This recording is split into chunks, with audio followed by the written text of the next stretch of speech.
Яаж цусны бүлэг ордороо сонирхдаг хүний шийдэх юм бэ? Бас л давчтам юм ярьж байх шив. Тэр хоёр тохирох нь хамгийн чухал штэ.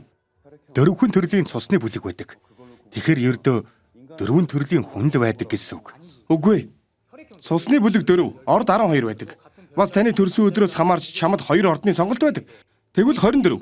4-ийг 24-оор үржүүлэхээр 96. 96 төрлийн хүн байгаа гэсэн үг. Мөн шинж чанарууд нь илүү олон төрлийг бий болгож чадна. Чи A бүлгийн цустай биз дээ.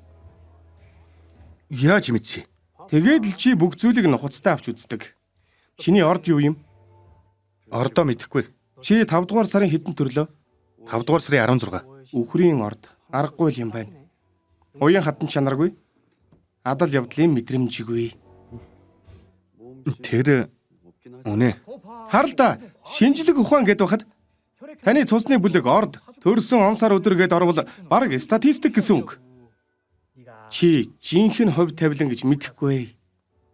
Хувь тавилан гэдэг тохиолдол болон нөхцөл таарч байж бий болдгийм.